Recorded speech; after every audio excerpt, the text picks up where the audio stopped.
Welcome to Kinderopia Read Alouds. I'm so happy that you're here today. I can't wait to read with you. Sometimes things are hard for some people and yet so easy for others. That is what our main character Holly comes to learn in today's book, Holly Bloom's Garden. Please make sure to like and subscribe below to hear many more Kinderopia Read Alouds. Let's read in 3, 2, 1. Kinderopia Read Alouds.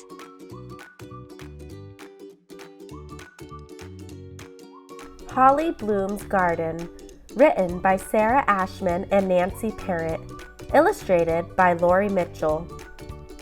Holly Bloom felt as grouchy as the thorns on a rose bush. No matter how hard she tried, she couldn't make her flowers grow. "Don't worry, sweet pea," said Holly's mother, Iris. "Some people, like some flowers, take longer to bloom. They're called late bloomers. Keep trying. Your flowers will grow soon." "I'll plant a garden for you," said Holly's older sister, Rosie, who had not been a late bloomer. Rosie's flowers were famous all over town, but Holly did not want Rosie to plant a garden for her. She wanted to plant her own. "What I really need," thought Holly, "is a green thumb. Mama says people who can grow flowers have a green thumb." So Holly took out her paint box, mixed together some blue and yellow paint, and gave herself a green thumb. Then she went outside and planted some new flowers. But Holly's green thumb disappeared before dinner, and her dahlias drooped before she'd even had dessert. Maybe fertilizer would help, thought Holly. But the fertilizer tickled Holly's nose, and her sneezes blew it all away. Her brother Bud said, "You need to find the right tools." So Holly looked in the shed. First, Holly tried a hoe. She worked until she'd made a perfect patch of dirt. Then she dug some holes in the ground with a trowel. Into each hole, she put a flower. Holly filled a watering can and carried it back to the garden to give her flowers a little drink. But the watering can was so heavy, she accidentally soaked them. In the morning,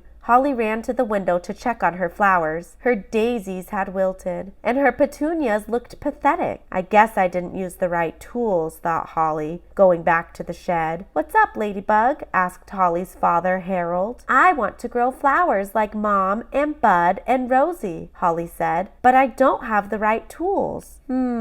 Said her father. "There are many different kinds of tools. You just need to find the ones that work for you." Holly nodded, but she didn't know what other tools to try. Holly walked sadly through the garden, looking at all the pretty flowers that her mother, sister, and brother had planted. Their bluebells were brilliant, their gardenias were glorious, and their daffodils were simply dazzling. Wherever Holly Bloom looked, someone else's flowers were blooming. That night, Holly's parents tucked her into bed. "Good night, Ladybug," said her father, kissing Holly on the forehead. "Sleep tight, sweet pea," said her mother, turning off the light. But Holly wasn't ready to sleep. She'd thought of a way to make her garden grow. When everyone had gone to bed, Holly tiptoed into her father's art studio. His brushes and paint tubes were all over the room, but Holly found what she needed in the special corner her father had made for her. Holly worked in the studio all night without making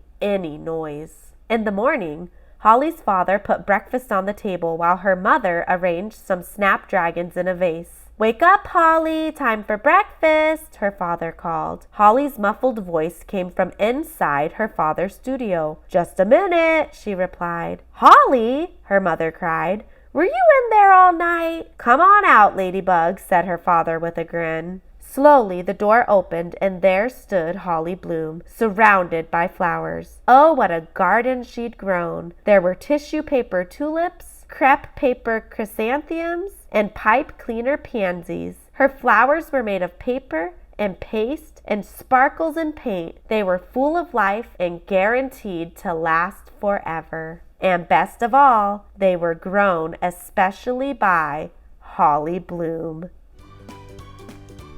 It is not possible to be good at everything. However, everyone is good at something. I love how Holly found her own way to grow her very own beautiful garden. Thank you for reading with me. See you next time. Kinderopia Read Alouds.